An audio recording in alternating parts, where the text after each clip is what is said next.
Thank you all for being here for this invitation.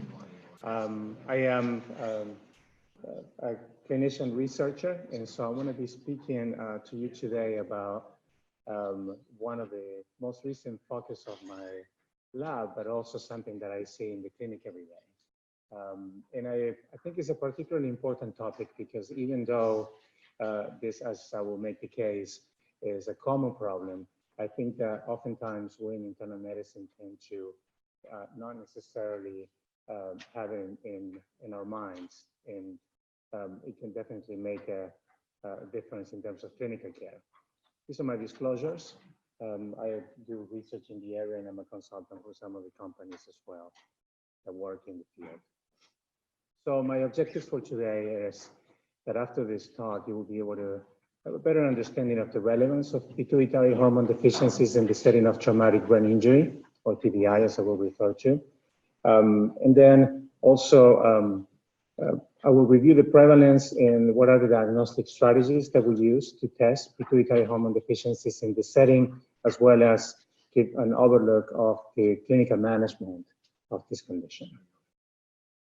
So what is traumatic brain injury? I will start with a sort of a general definition. So it's a traumatically induced structural injury or physiologic disruption of brain function that is a result of an external force that is indicated by a new onset of worsening of at least one of the following. So it's loss or decrease in consciousness, loss of memory immediately before or after the injury, alterations in mental state at the time of the injury, which can present itself as confusion, disorientation, or slow thinking, any neurological deficit, and any intracranial lesion. So sometimes people have the idea that in order for you to have a traumatic brain injury, you need to have loss of consciousness. And as you can see there, that's not necessarily the case. It is truly a very prevalent condition, and as you can see there, it's a major cause of death and disability in the United States and contributes to about 30% of all injury deaths. So it is estimated that there are approximately 52,000 deaths a year from traumatic brain injury, 275,000 hospitalizations, and more than 1 million emergency department visits. Of course, we know that not every TBI, particularly those that are mild TBI or concussions, which are symptoms, actually make it to the emergency room. So it is estimated that 1.7 million of TBI occur in the United States. Etiologies are there. As you can see, falls is a big cause, a culprit for this, as are motor vehicle accidents, strike by or against, and then assaults.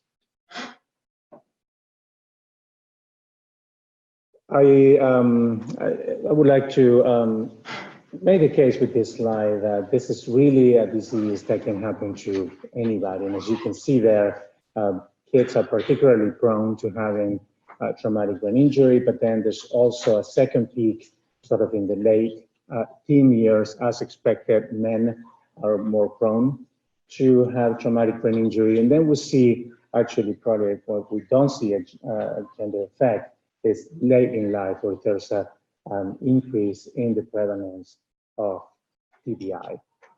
If you look at the emergency department visits, you see a similar pattern, and the same is true for hospitalizations and deaths. Although in terms of these last two complications, it's particularly relevant in the aging population.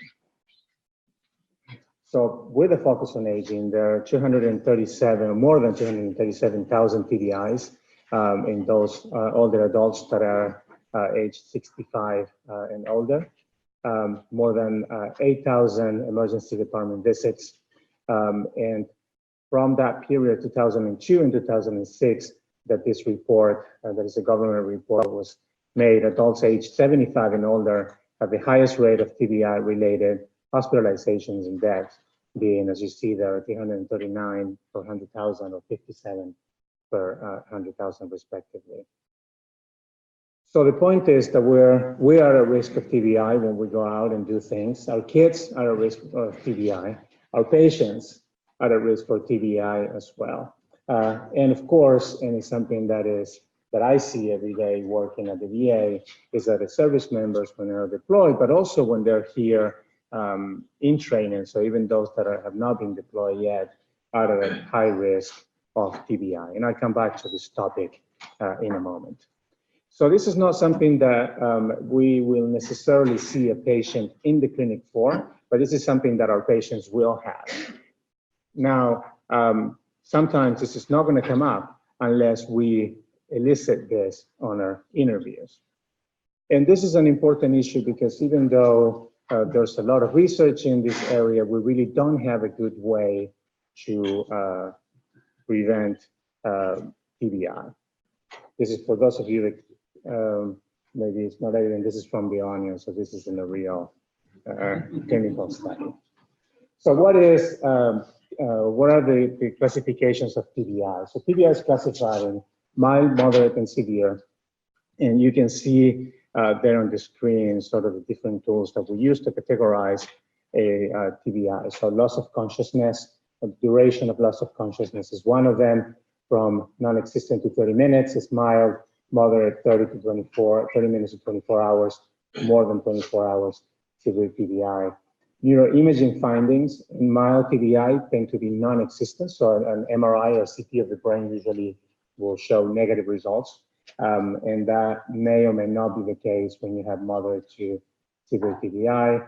The Glasgow Coma Scale is also used to determine the severity of the TBI, as it is the length of alteration in consciousness and post-traumatic amnesia. The mild TBI or concussion category is particularly important because that is the one that is most commonly seen and also most commonly unrecognized. And so, you know, I think it's more likely that when somebody is at a moderate to severe TBI, that will be represented in the medical record. However, my experience is that with mild TBI or concussions, that may be hit or miss. And the number of symptoms that these patients have are many, and you can see there that they tend to be non-specific, but that they present themselves in a much higher prevalence compared to what you would expect for the age group. So you can see them here in order of frequency: poor concentration, irritability, fatigue, depression, memory problems, headaches, anxiety, trouble thinking, dizziness, blur or double vision, and sensitivity to bright light. So these are things that your patients may be coming in and complaining for, and it would be important to, whenever you see somebody with these complaints, to ask them whether they've had a traumatic brain injury or not. I'll spend a minute talking about TBI in the military, and because it's a very significant problem. So we know that it happens to approximately 10% of military personnel that was deployed to Iraq and Afghanistan. 80% of these events are going to be mild in severity, so going to be concussions or mild TBI. And so out of the people that have been deployed, 200,000 of these veterans have suffered at least one mild TBI, to the point that TBI is considered the signature injury from this conflict. So this is the most common thing that a veteran that was deployed to this conflict will experience. So before I move forward to specifically discuss the role of pituitary hormone deficiency in this setting, I would like to introduce you to a case. So this is a 41-year-old male. He's a veteran of the Iraq War. He did 2 tours in Iraq, so he spent a little bit over 2 years there. He was exposed during combat to multiple blasts. He had 2 concrete episodes of mild TBI with a loss of consciousness of less than 5 minutes, but he was also exposed to multiple subconcussive episodes. This is a fairly common occurrence, as it is probably also in sports, which is another big category in terms of mild TBI. And even though, you know, we have a specific definition as to what constitutes a mild TBI versus moderate to severe versus a subconcussive event, we're not sure as to whether having these subconcussive events, particularly when they're multiple, will put you at risk later in life of further complications. There's some early evidence that that may actually be the case. So I wouldn't be surprised if 5 years from now, 10 years from now, we actually have to revise these categories to better risk stratify our patients. This patient was referred to my clinic primarily because of severe fatigue, but he also complained of insomnia, memory problems, cognitive problems, headaches, and tinnitus. His other medical problems included obesity. His BMI was 31. He had post-traumatic stress disorder. There's a lot of co-occurrence between the two in the military setting. And he also had a diagnosis of depression. The only medication he was taking was venlafaxine, and the general labs that had been ordered for him showed that he had a slight increase in liver function test, AST and ALT, normal electrolytes, normal renal function, and he did not have a prior brain imaging that was available on the medical records. So in a lot of settings, and I have to say that my clinic to that extent is somewhat unusual, these patients will never be referred for an endocrine evaluation. And so potentially a diagnosis of hormone deficiencies will be mixed. So the endocrine laboratory evaluations that were ordered on these patients initially is shown up there on the screen, and you can see here his testosterone was 2.5 nanograms per ml, so slightly below the normal range, but his bioavailable testosterone was in the normal range. LH, FSH, prolactin, TSH, 3P4, cortisol, IGF-1 were all within the normal range. We'll come back to this, but it's important to keep in mind that even though these labs are not going to be flagged as being abnormal, that doesn't necessarily mean that those labs are what they're supposed to be. And I'll give you a quick example. For instance, if you have pituitary problems and your 3T4 is low, your TSH, because the pituitary is not going to be producing TSH, may be in the normal range, and that would be inappropriate. So that will constitute the diagnosis of central hypothyroidism. I'll show you, I'll come back to an example like this later. So can we establish a diagnosis based on this? Is treatment needed? Well, as I said before, in the vast majority of cases, this patient would never be referred to it. And I would say that a lot of people would say, I don't even know what diagnosis you're talking about, and I don't know what treatment would be needed. So we'll come back to this case at the end of my talk, and we'll walk through together through the diagnosis and potentially treatments that this patient might need. Just a quick refresher of the physiology of the endocrine system. So we know that hormones are made throughout the body in different target organs, including the testes, the thyroid gland, the adrenal glands, the ovaries, the liver in case of growth hormone IGF-1, and that these hormones are under the control of pituitary hormones, as you can see here. So for instance, ACTH in the pituitary will cause the release of cortisol in the adrenal glands, TSH will cause the secretion of thyroid hormones, LH and FSH will control the sex steroids, and then growth hormone from the pituitary will cause the release of IGF-1 in the liver. These pituitary hormones, in turn, are under the control of the hypothalamic nuclei that will make these hormones that you see up here, TRH, CRH, GnRH, GHRH, and dopamine. So you can see how somebody who's had a lesion or an injury to the brain can potentially have alterations in the hypothalamic or pituitary areas that will then present itself as hormonal deficiencies.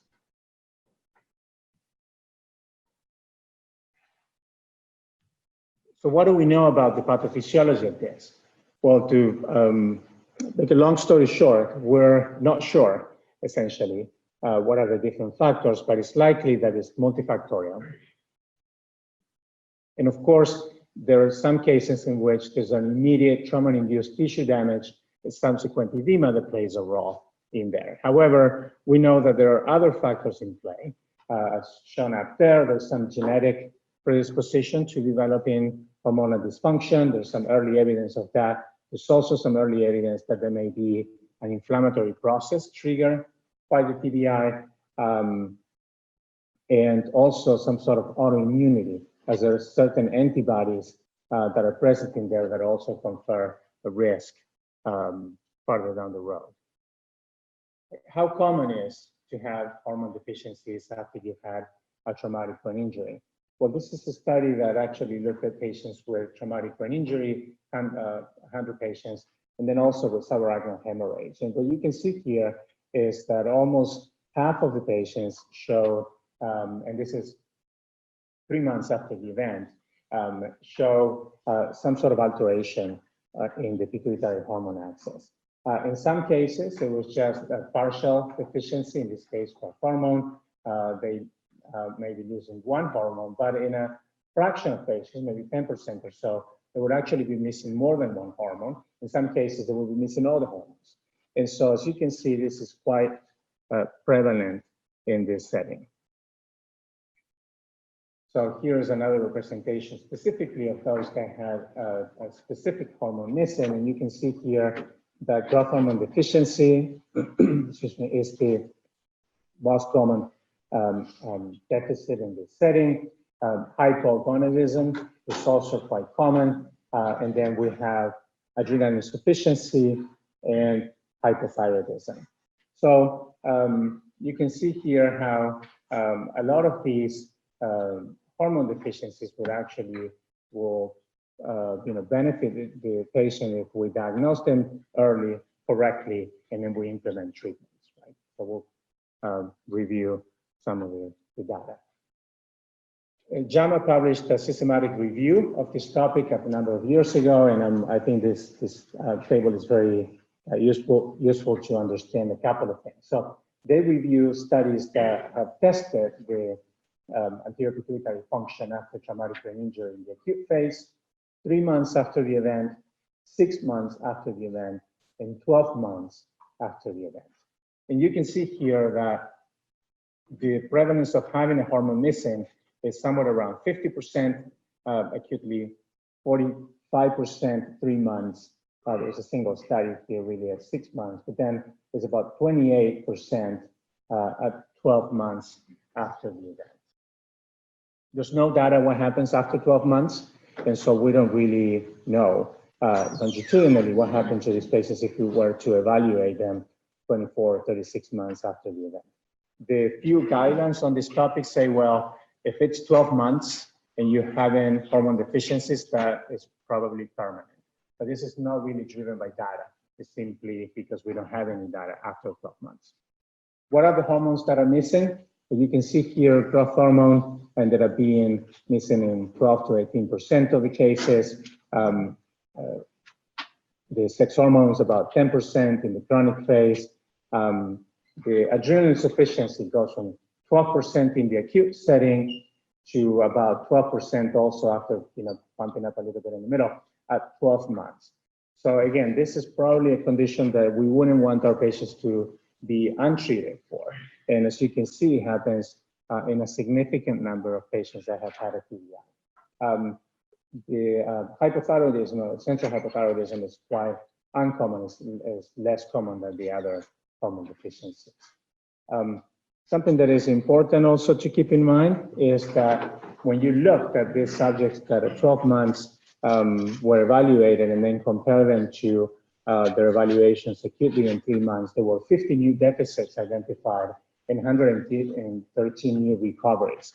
So this highlights that if we do an evaluation acutely when the patient is in the hospital, or even 3 months later after they're out of the hospital and sort of stable, that doesn't necessarily tell you what the patient is going to look like in the chronic phase 12 months later. So these patients will have to be evaluated repeatedly in order to understand what the hormonal axes are doing.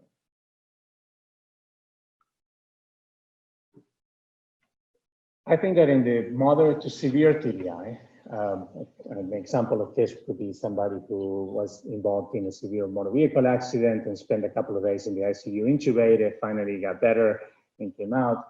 But these are patients where things are more likely to actually be evaluated.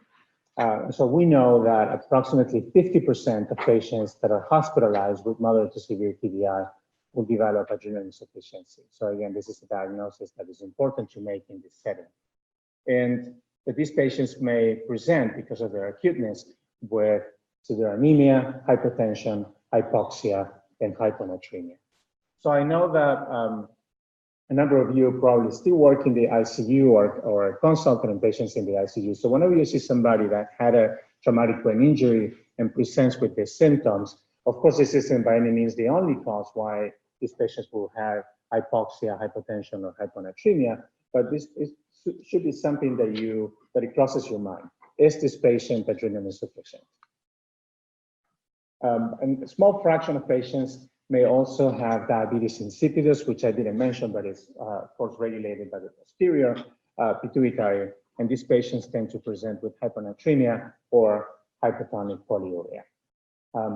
Other deficits are, as I showed you before, they can be present, but they're probably less clinically relevant in the acute setting because it's not something that we will replace. So whether you find abnormalities in the thyroid function or in sex steroids or in growth hormone axis, you wouldn't replace them. There's actually, the studies that have been done trying to do this replacement have shown no benefit, and in some cases harm, by replacing hormones in the acute setting. So I actually do not encourage patients to be, or providers to be testing for hypogonadism or growth hormone deficiency in the acute setting. Thyroid, maybe somebody had a history of thyroid disease, but again, in the acute setting, the interpretation of the results would be challenging. As I was mentioning before, these patients, regardless of what the results are in the acute setting, should be reevaluated 2 and 6 months and then 12 months after the acute event. So what kind of symptoms and signs would you be looking for, not just now in the acute setting, but more in the chronic setting? So somebody who had a TBI and is coming to you for some of the symptoms or for some unrelated issue. For growth hormone deficiency can present with just lack of energy, poor quality of life. So as you can see, very non-specific. If you have chronic growth hormone deficiency in the long run, that can lead to osteoporosis, visceral obesity, reduced lean body mass, and dyslipidemia. If you have hypogonadism, then for women, they can present with alterations in their cycles, so oligomenorrhea, amenorrhea. In men, they're more likely to present with sexual dysfunction, reduced vigor, mood disorders, and then chronically, you can also see loss of secondary hair, reduced muscle mass, and exercise tolerance in men, osteoporosis, and infertility in both. Adrenal insufficiency, and I mentioned before some of the signs and symptoms of an adrenal crisis, but if you have partial adrenal insufficiency, then you may present with just some non-specific symptoms, and that could be weakness, nausea, poor energy, sometimes weight loss. In my experience, this is not a very common symptoms, but the poor energy, the weakness, the nausea, sometimes diarrhea can be seen without necessarily the other things that we typically associate with adrenal insufficiency, like hypotension, hyponatremia, or hypoglycemia. Hypothyroidism, you probably know the symptoms very well: poor energy, weight gain, hypertension, bradycardia, constipation, cold intolerance.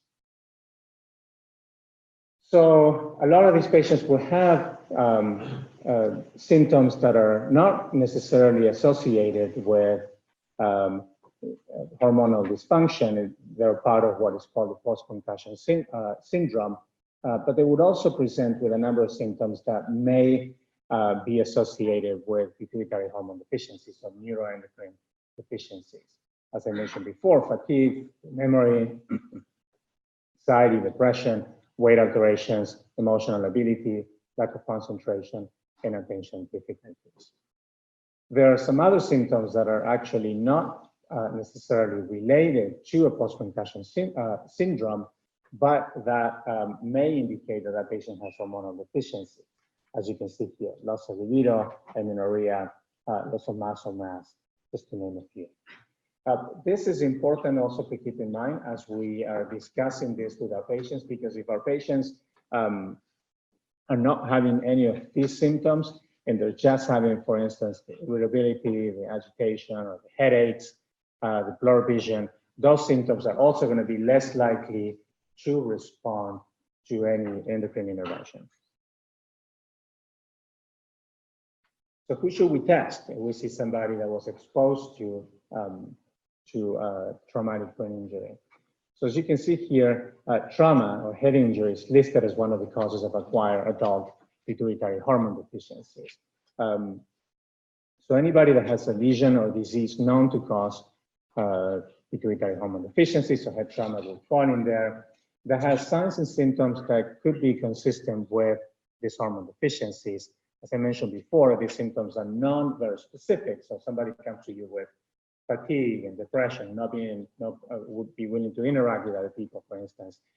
That in and of itself is not going to establish the diagnosis of hormone deficiency. So you will need to do lab evaluations to confirm or rule out your suspicion for this problem.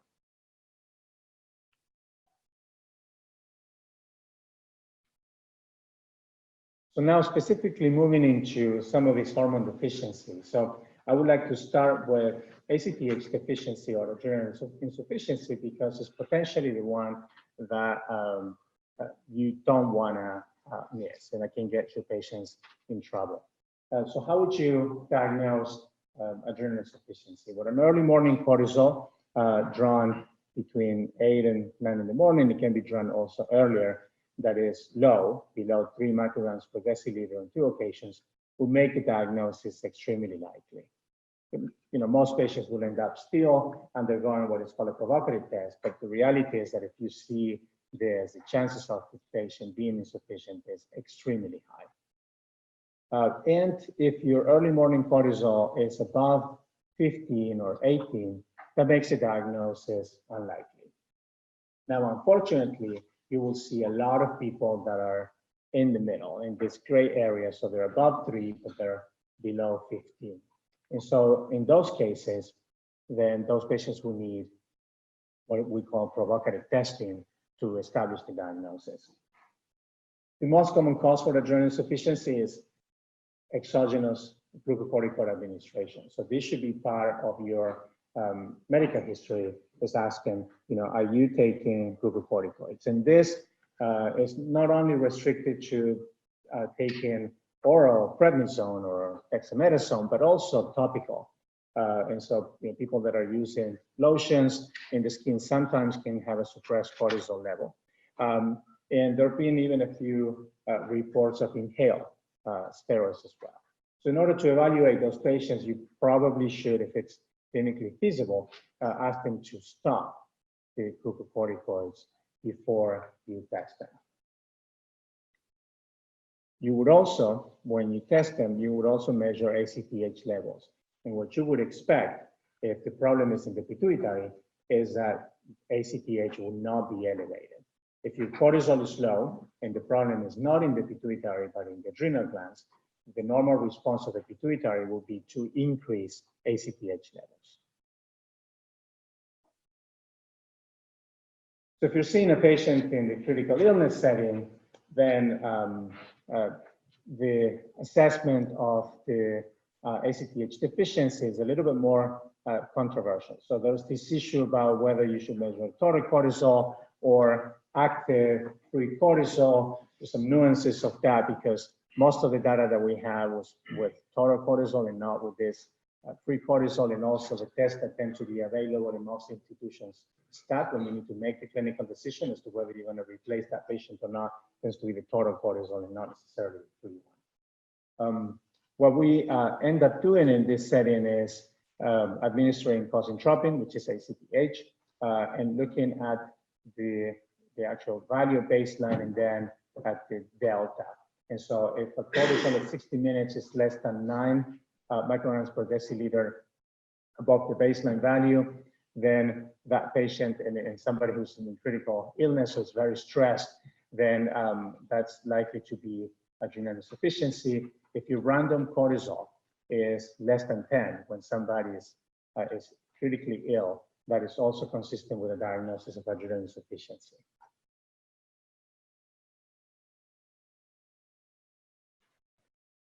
Now, in the chronic setting, so when you see somebody that's coming to see you and maybe they're just complaining of fatigue and the blood pressure is a little low, then you will measure cortisol, and that's likely to be in that gray area of between 3 and 15. So what you will need to do is a provocative test. The gold standard for the diagnosis of adrenal insufficiency is actually to do an insulin tolerance test, which I will describe later in more detail. But in a lot of our patients, this is not going to be feasible because it's contraindicated if you're acutely ill, if you have a history of cardiovascular disease or seizure disorder, or if you're elderly, or if you're a child. And so it ended up not being commonly used, at least here in the US. I have to say that in other parts of the world, the adrenal insufficiency and the insulin tolerance test for this or other diagnosis is still commonly done. But that's not our case here. Some people advocate for a glucagon test to do this, but it's not well validated, and so I would discourage people from using it. And then the most common test is the ACTH stimulation test, which can be done either by administering a full vial of concentropin, which is 250 micrograms, or 1 microgram of this vial. The reason to use 1 microgram is because the 250 micrograms is thought to be supraphysiologic stimuli. So you may miss people that have either acute adrenal insufficiency or somebody who has partial adrenal insufficiency. My experience is that this is a bigger stimuli than actually hypoglycemia. So when I do an insulin tolerance test, and if I were to do an ACTH stim test on the same patient, the peak in cortisol that you elicit is much higher with the ACTH, the 250, than with insulin-induced hypoglycemia, which is the gold standard. You will measure cortisol levels and ACTH levels at baseline, and then 30 and 60 minutes post-ACTH, you will repeat cortisol measures. If you're using the low dose, sometimes the peak can be earlier, and so what I use is, instead of doing 30 and 60, I do 30, 20, 30, and 45 minutes time points. And how will we replace somebody that has adrenal insufficiency? For hydrocortisone is the treatment of choice in the majority of patients, and the total daily dose, which we used to say was 30 milligrams a day, now it's been decreased to somewhere between 15 and 20 because we know that this dose is less likely to cause side effects that are known to be associated with glucocorticoids, and still to sort of maintain a reasonably patient that is symptom-free. The way you will divide the dose is you will do 10 milligrams in the morning and then 5 milligrams early in the afternoon, somewhere around 2 p.m., because that's, it's thought to mimic better the circadian rhythm of cortisol secretion. There's some patients that late in the afternoon still feel very tired, and you can add a third dose of another 5 milligrams. Some patients will complain that they take them too late, that they can't go to sleep. And the other thing is that it's really hard to take anything 3 times a day. And so most patients end up taking 10 milligrams in the morning, 5 milligrams in the afternoon. Some patients develop an allergy or intolerance to hydrocortisone. And in those cases, longer acting glucocorticoids can be used. Or people sometimes take it for compliance. But hydrocortisone is by far the most commonly used treatment for replacement. When you see somebody with this diagnosis and you're prescribing this, it's important to talk to them about how they should handle themselves if they're going to have a medical procedure. So, for instance, if they're going to have a tooth extraction or the appendix taken out, they need to let the providers know that they have this diagnosis, so those can be altered appropriately. Also, if they're falling ill, they have flu, for instance, and they're running a fever, they need to know what we call the sick day rule. So they will double the dose while they're sick for a couple of days. And also I ask the patients to call me when that happens. And I also teach them on how to use intramuscular administration of hydrocortisone. So in the case that, for instance, they're vomiting and they're not able to keep the hydrocortisone down, they can give themselves a hydrocortisone injection and then seek medical care. I also prescribe to them a medical alert bracelet with the inscription adrenal insufficiency on hydrocortisone. So in case that they are in an emergency, they're incapacitated, they can't speak, then whoever is seeing them realizes that that patient probably should be given glucocorticoids in the moment. If you're consulting on a patient that is about to undergo surgery and this patient has this diagnosis, then if it's an elective surgery, I usually use 25 to 75 milligrams of hydrocortisone in a day, usually just for 1 or 2 days, and that suffices as long as the patient does well afterwards. In the cases of major surgical stress, then the dose should probably be about 100 milligrams of hydrocortisone IV, and then you can follow it by 50 milligrams every 6 hours or so. You can taper that down pretty quickly if the patient, does well. So maybe for every 24 hours, you reassess the patient, and if it's stable, then you can decrease the dose. Okay, central hypothyroidism. So this is something that, as I was mentioning before, this is less common in this setting, but it's often missed because we typically check thyroid function by just measuring a TSH. And in this case, of course, that we suspect the pituitary function is abnormal, then that would not suffice to make the diagnosis. Most of these patients with central hypothyroidism will have a normal TSH. That normal TSH, or TSH in the normal range, will be inappropriately normal, because if you measure the free T4, the free T4 will be low. So when you have a free T4 that is low, and free T4 is not as good as an assay as TSH tends to be, so always repeat it. But if you have a free T4 that is low on 2 occasions and TSH that is not elevated, you should think whether this patient has central hypothyroidism. This is, you have to keep in mind that this is not necessarily the case if you are acutely ill. And so when if you're consulting on somebody in the hospital and that patient is sick, you have to keep in mind that they may represent euthyroid 6 syndrome. And the treatment of central hypothyroidism, it shouldn't be done in the acutely ill, but rather somebody that comes to you in the clinic and has this diagnosis, is like in the primary hypothyroidism, done by just simply replacing T4. There's no reason to use T3 or any other combination of T3 or T4. It's important to keep in mind that the TSH is not going to be a reliable marker of whether that patient is well replaced or not. So your clinical exam will be important, and then free T4 levels that also should be kept in the normal range.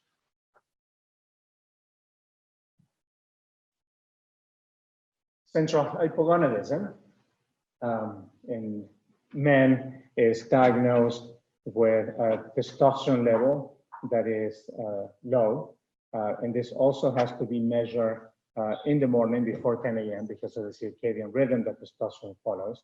And I actually measure not only total testosterone, but also free, and if free is not available, bioavailable testosterone. Both are equally good. The reason being, the majority of our patients have, for one reason or another, alterations in the binding protein that carries testosterone around, and so relying only on total testosterone to make a diagnosis and implement a treatment, in my mind, it's just not, it's not going to be accurate in a significant number of patients. This is usually offered in any laboratory, so you just have to look for it in your panel. FSH and LH would be important to get, because if you have a central component, there's FSH and LH will be either normal or low, but it's not going to be elevated. If you see an FSH and LH that is elevated, then you have to suspect that that patient has a testicular problem. And then also getting a prolactin would be important to also look at the possibility of these patients having a pituitary problem. In my experience, prolactin tends to be normal in the setting of TBI. So if I see an elevated prolactin, well, the most common cause is drug-induced hyperprolactinemia. But then I think I also look for another pituitary problem. So for instance, do an MRI, which you will do anyways, but look for a pituitary mass, which is the common cause of increased prolactin. In females, in the presence of oligomenorrhea or amenorrhea, you can measure estradiol or in FSH and LH.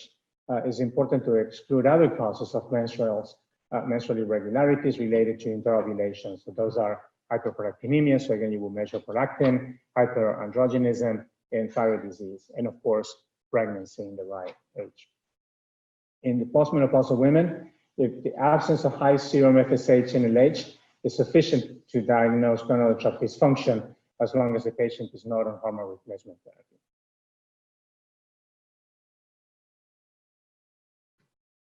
And now, I would like to talk about adult growth hormone deficiency diagnosis. It's common in TBI. It's said to be the most common deficiency, and it's probably tricky to diagnose more than the others. And it's also controversial in terms of the replacement. And so I will spend a little bit more time on this, also because I've done recent research in this area. So the way in which we will diagnose it is we will get an IGF-1 level pretty much on everybody, but the norm is that IGF-1 levels is not going to be low. It will be low if you have severe deficiency, but most of patients with TBI will have mild or moderate deficiency, and so there will not be, you will not see a decrease in IGF-1. And so we end up relying, like in the case of adrenal insufficiency, on provocative testing. You don't need it in patients that have a low IGF-1 and 3 pituitary hormone deficiencies. This is unlikely to be the case of a TBI patient. So you will see this, for instance, with somebody who had 4 centimeter pituitary mass removed, and now they come in with what we call panhypopituitarism. So they have all hormones missing, and their IGF-1 is low. In that case, you don't need to do more testing. Otherwise, you will. And I will discourage people from just measuring isolated growth hormone levels because there's a lot of variability. And so the results are just uninterpretable. Like in the case of adrenal insufficiency, the gold standard to diagnose growth hormone deficiency is with an insulin tolerance test. And that involves giving insulin to the patient to induce a glucose value below 40. So this triggers a sort of a stress response that will cause the release of cortisol, and that's why it's used to diagnose adrenal insufficiency, but also growth hormone. The dose of insulin we use, as you see here, is 0.1 to 0.15 regular insulin IV push, and then 45 minutes later, the dose can be, half a dose can be given if the patient did not achieve hypoglycemia. Regardless of whether they achieve hypoglycemia or not, you will measure growth hormone levels at 15-minute interval for an hour and then at 30-minute intervals for a second hour. It requires physician supervision, so whenever I do an insulin tolerance test, I'm there present throughout the test. As I mentioned before, it's contraindicated in anybody where you wouldn't feel comfortable having them be at that glucose level, which include children, somebody with history of seizures, cardiovascular disease, acute illness, or in the elderly as well. You will be measuring glucose by finger stick every 15 minutes, and I actually, most of the patients I see end up dropping somewhere between 15 to 30 minutes. So what I do is I do a couple of extra finger sticks in that period to try and catch the nadir of glucose. So I'm talking to the patient, seeing how they feel, examining them, and then I draw the glucose. You will also send a glucose value to the lab to confirm that the glucose was indeed below 40. If the glucose doesn't reach 40 or below, the test won't necessarily give you the information that you want. And so if that growth hormone level went up above a threshold, then you know that the patient doesn't have growth hormone deficiency. But if it doesn't go up above that threshold, you really can't say whether the patient is deficient or not. So you can see why this isn't, a test that is commonly done. It's time and resource intensive. And here are some examples. I think it's very interesting to look at the data this way. So these are my patients, and you can see here how most of them tend to drop early on. They have to be fasting, of course, in the morning. The more insulin resistant you are, the higher your glucose is going to be at the beginning, and you tend to drop later. And then in most of these cases, actually, I do not give them glucose, and they come out on their own.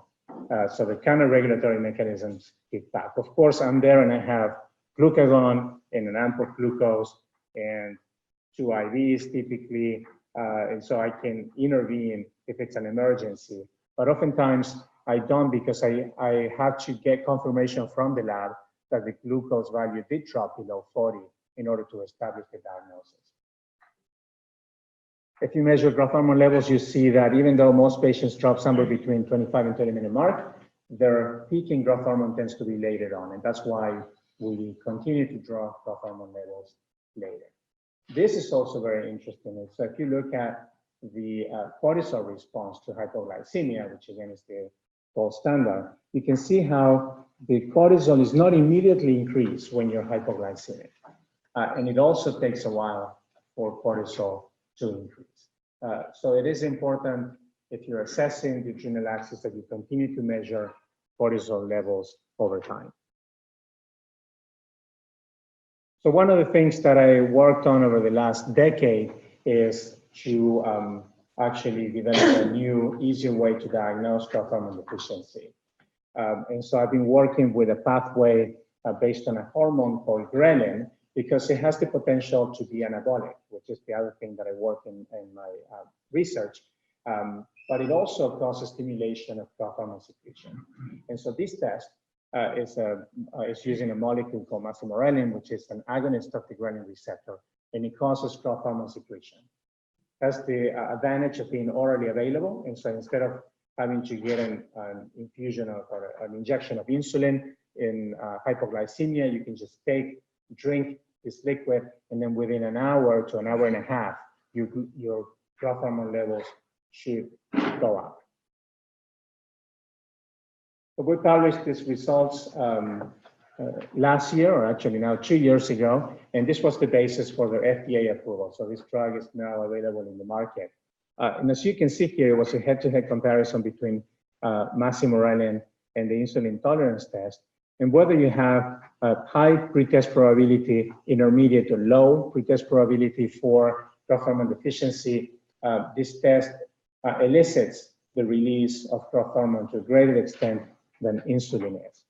And so you can also see this here.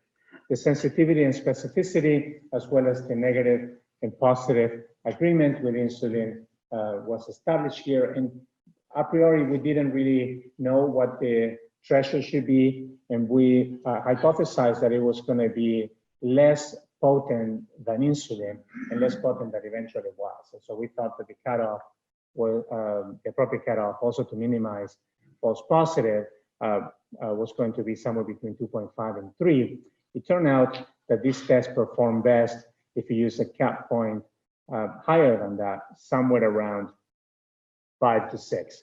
The cap point for the insulin test is 5.1. So what we propose in this publication is that we should use the same cutoff point for the test. And you can see here the sensitivity and specificity of this test that is remarkably high and consistent with the ITT. So the specificity is about 96% at all these cutoffs, 2.8, 4, and 5.1. And the sensitivity also is pretty high. So at a cap point of 5.1, which is what we propose, the sensitivity is actually 92%. Other tests have been proposed and actually were being used instead of the ITT, including the glucagon test. But this test is actually also labor intensive requires the IM administration of glucagon. It is safer in a sense that it doesn't induce hypoglycemia often, but it's associated with some symptoms, and then you need to follow growth hormone levels for 4 hours.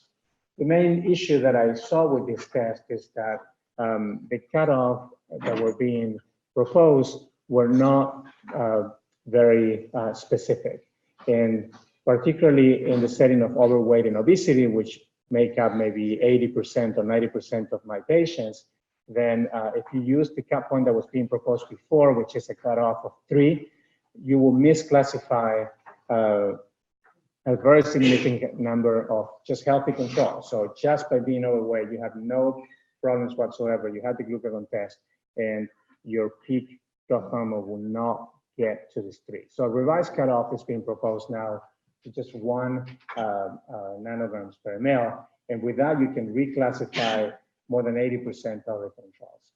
So in my mind, this test is less reliable than the other 2 tests, the insulin test and the Massimo.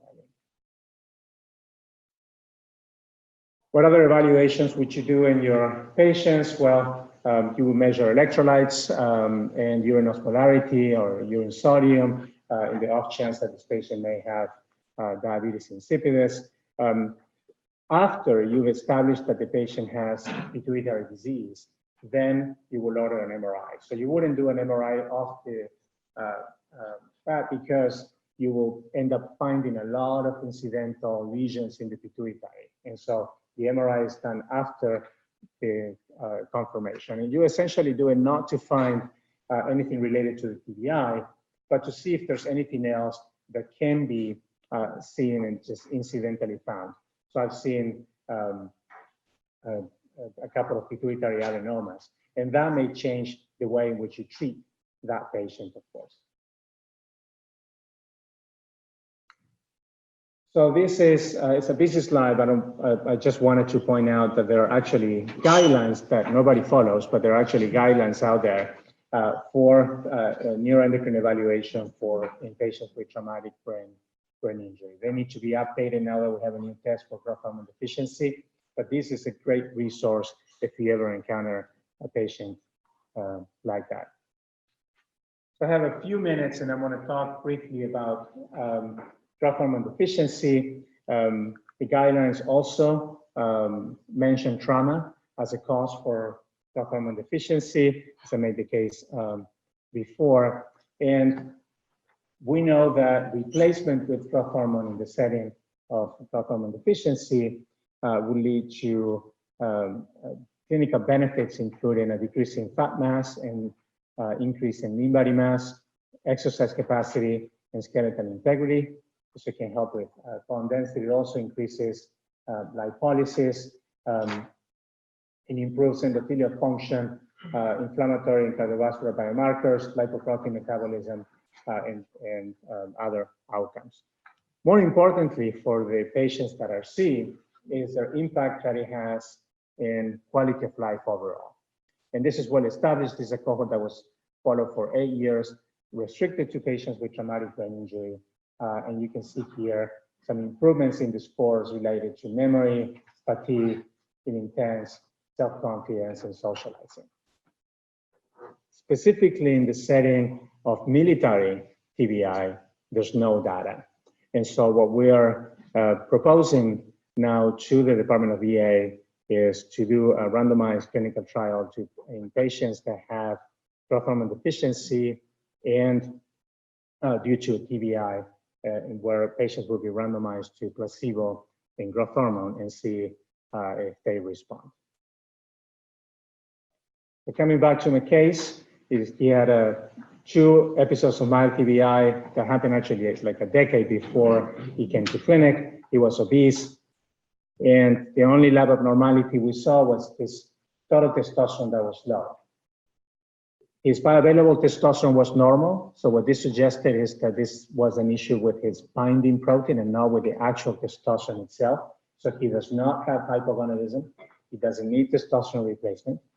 And as I discussed before, IGF-1 level is in the normal range, but that is expected and doesn't necessarily exclude the possibility of growth hormone deficiency.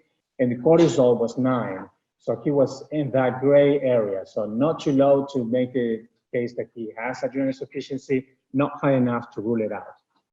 And so he underwent an insulin tolerance test. And we induced hypoglycemia close to the 30-minute mark. As you can see here, he dropped to about 38 or so. We continued to measure his cortisol and growth hormone levels, and his cortisol only peaked to about 15. So he has adrenal insufficiency, and his growth hormone only peaked to about 2.8. So he has growth hormone deficiency as well. So how do we treat this patient? Should we treat him at all or not? So one option is we don't treat him. The other is, well, we'll give him both hydrocortisone and growth hormone right away. The other one is we start hydrocortisone now, or should we start hydrocortisone now and growth hormone later on, or just growth hormone?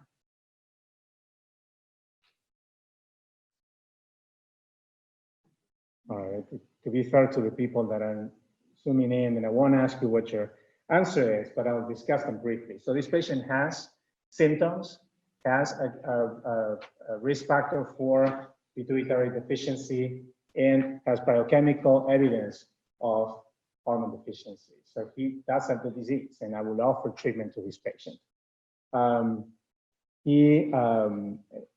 If you start him on growth hormone without hydrocortisone, you run the risk of precipitating worsening of the adrenal insufficiency. And so you would always start hydrocortisone first, and then later on, start him on growth hormone. I like to space them out 3 months for a number of reasons. First, I want my patient to show me that he's compliant with the hydrocortisone, and I make that clear from the get-go that otherwise he won't be getting growth hormone. Second is I want him to have a new baseline of the symptoms. So to see if hydrocortisone resolves, has an effect on any of the symptoms that he has, the fatigue, the quality of life, the depression. And then after he knows how he feels being on hydrocortisone, then I institute a second treatment. So the answer is the hydrocortisone started immediately and then growth hormone later on. All right, so to conclude, TBI induced hypopituitarism is actually common, particularly in patients with moderate to severe TBI. And in those patients with mild TBI, or those with repeated blast-related TBI or sports-related TBI, are also at risk for hypopituitarism. According to these guidelines, growth hormone and hypogonadism are the most common. In my clinical experience, it's growth hormone and adrenal insufficiency that are more common. And we should consider in the acute setting, particularly the adrenal insufficient part and the diabetes insipidus, because that is something that are actionable items right there, and that will have a clinical impact on your patient. So patients with moderate to severe should be evaluated, and those with symptomatic patients in mild TBI and impaired quality of life should also probably be evaluated for hypopituitarism. Thank you very much.